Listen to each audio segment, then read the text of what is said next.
programme this evening, we're joined by a cyclist enthusiast who joins us fresh from this 320-kilometre cycling challenge from Paris to London. And he'll be telling us all about it. Welcome to the show, Yasin Mahmood. Assalamu alaikum. Assalamu alaikum, Yasin.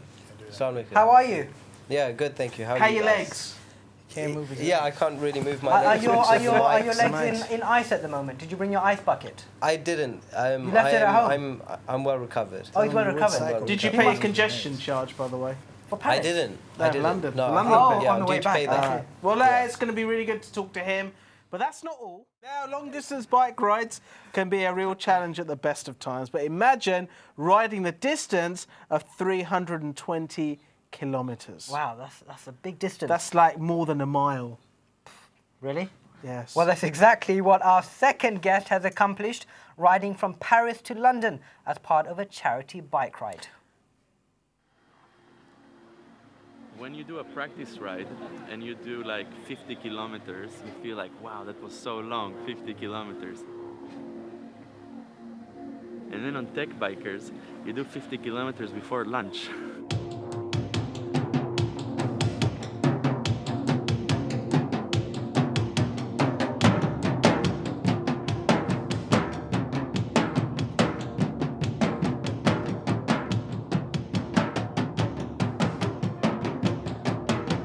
We're doing 200 miles from Paris. Today we're rushing to get to Dieppe because if we don't get there on time, we miss our ferry and we'll not get to New Haven, which would be bad. I don't think any of us want to sleep at a ferry depot in Dieppe tonight.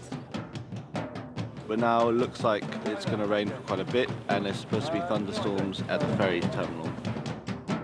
Incredibly unaerodynamic. The drag is massive on this. At least it looks good. Oh, it does.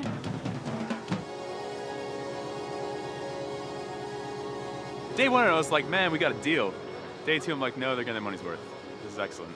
Yeah. I want them to know we're suffering.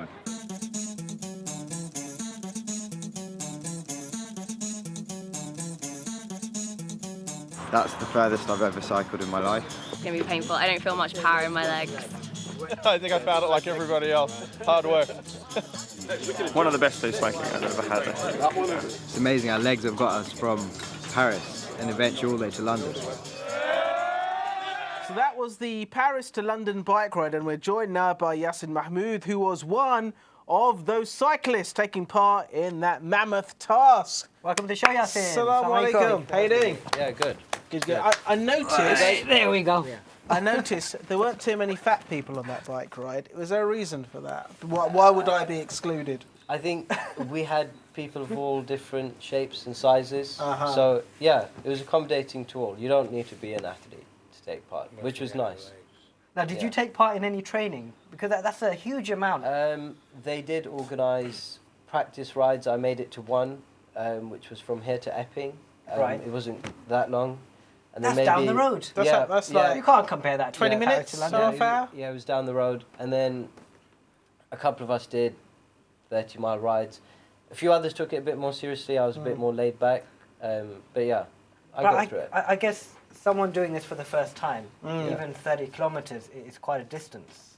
I think the advantage I had, I was commuting before, so I did about 80, 90 miles a week. So there's many people watching now who can't even make it to the fridge. They got to get one of their kids or their wife or someone. Like, could you please just go and get me the gajar halwa? It's on the third shelf down. Yeah, I think people need to take part in cycling. I think it's growing. More and more people are getting on bikes, especially to commute. I see it as on your way to work, guaranteed a seat. You haven't got people's armpits in your faces. You're not paying money to ride your bike, and you get fit. So I don't know why more people don't. That's true.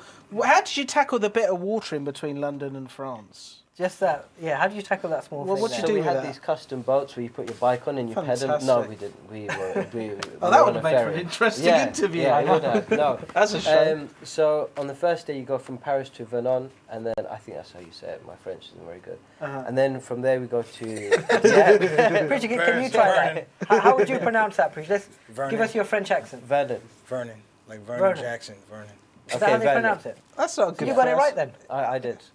Vernon. That's how I thought you'd say it. But yeah, and then from there to Dieppe, which is on the coast, and then you get a ferry from there to New Haven in the South Downs, and that goes for your last day from the South Downs into London. So what would you be eating of a day? Mars bars? No, not. Would you be Is there a special diet, I imagine? Chicken and rice? Yeah, there is a kebabs? special diet. So I prepared, made beforehand some energy bars out of oats and nuts and golden syrup. You made it yourself? Yeah, so I used to put them in the back pocket of my jersey. Yeah. And then you do get breaks every 20 miles to fill up your water, and you get a few nuts and things. And then you have lunch, which is quite substantial. It's pasta and rice. Yeah. Now you guys, of course, started off in Paris. Explain to us the feeling, arriving at the Eiffel Tower. We have a great image of you with your bike held up high. Okay. What was the feeling like when you did that? I think when you first get there, it's the buzz of being with everyone, and you think, oh, look at that. There he is. That's a nice picture, thanks. What a great image there. Thanks. That's lovely. Yeah. So that's when we got there on the first day, and you're psyched. You don't really know, who you're cycling with. You get to know people, and then the first day you get by, and you're like, all right, I'm preparing for the second day. But it was a good feeling getting there. But we got there on the Eurostar, so it was a nice accomplishment. Yeah. So, Preacher, when was the last time you rode a bike? Man, Has it been that long? Had they invented them back then? No, man, I was. Yeah, you know what? I rode a bike just long enough to I could drive a car. That's about it. Man. Bikes were the incentive for cars. I'm like, this sucks. Where's the picture of you after you finished the 200 miles? You got the picture at the beginning. We're actually saving that image till afterwards. We're saving that image, And surprisingly enough, the people that look really energetic. Shot before you start, man. Yeah.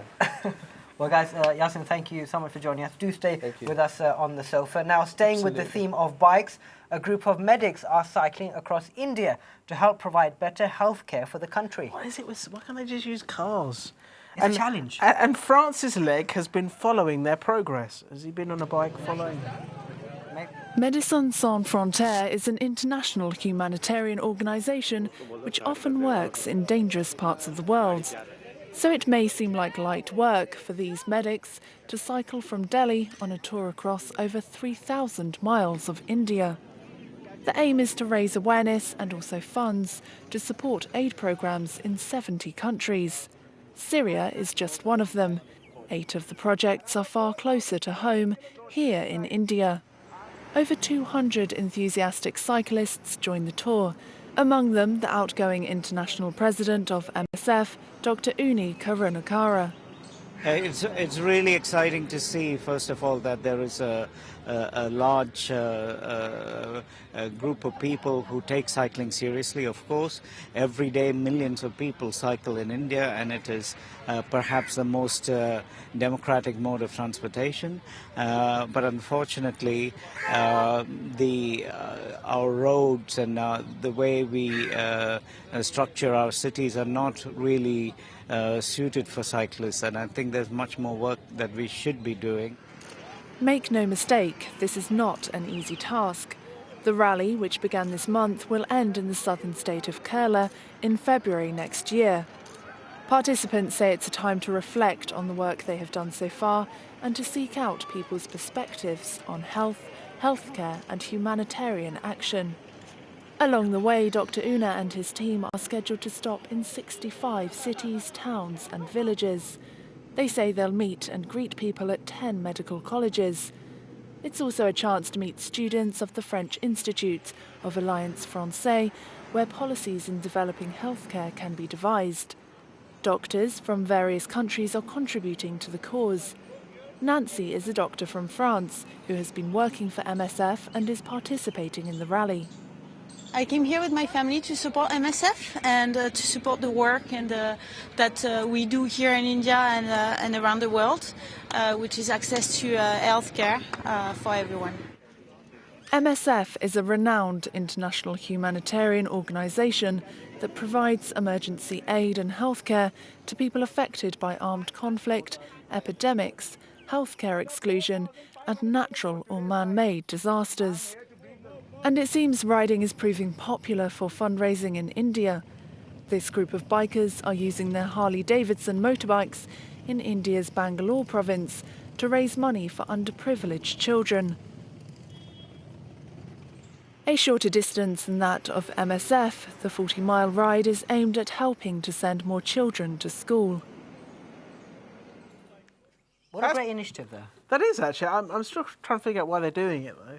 Did you get it? Yeah, it's all for a good cause, to that? raise awareness. Oh, to raise awareness, which Yeah. is good. Yasin, Yes. must be great for you to see something like that. I think, yeah, there's a lot of initiatives, cycling to raise money for charity. We did it on the Paris to London. It was for a charity called Room to Read. Yeah. I think we raised £50,000. Wow. Between Fantastic. 70 of us. That's brilliant. So that was quite good. So yeah, there's always initiatives to raise money for charity. I think it's a great thing. Yeah. Now, you've been very kind enough to bring in your bike that I you used for the cycle challenge. Can our trusted cameraman, What would who be really said to funny, go- all he we can said- see is this bike being thrown into shot from Now, the other side of the room. His name is Paul Wick. Paul. And he said he wants to go by the title of, remind us, Paul? Ghost Rider. No. Director of Photography. Yes. So this is Paul, This is Director Paul. of Photography. No whistling. Hello, Paul. Hi, Paul. Thank you very much. Cheers, Yasin, cheers. an awesome looking piece of machinery here. That is Thank you. nice. Thank you. It's very heavy. It's very bikey. It looks heavy. It's not heavy. No, it's not. It's light. Should we try and lift that up? Yes, go on then. On three. Go on, One, go on, two, do it. three. That's not bad. That's pretty impressive. And I guess it's very important for cyclists to have bikes as light as this. I think, yeah, at this level, I think it's more in the legs, but when you become a bit more professional, I think, and you take it a bit more seriously, a good amateur, I think that's when the kilos matter. You need a bigger seat. That must be really uncomfortable. That must be quite painful, especially No, for a it's- long distance ride. I think it needs. I think the more slimline ones are the better. Yeah, I think the less of you that's actually on the saddle, the less it hurts. It's just about where it touches. It has to have the right support. I can imagine you kind of carrying around a tube of Vaseline or something, because I would have struggle with that, to be honest. But anyway, enough of my personal issues. Can you see yourself on something like this? Yes, streaming. Not on that saddle. No, on this one. I've been the first one to finish. We've done it in one day. I'm in stop right at the hospital. Yeah, okay. Well, guys, it's time now for our second break of the evening. You have just enough time to grab a coffee, tea and a biscuit, if you fancy one. Then just join us back here in just a few minutes.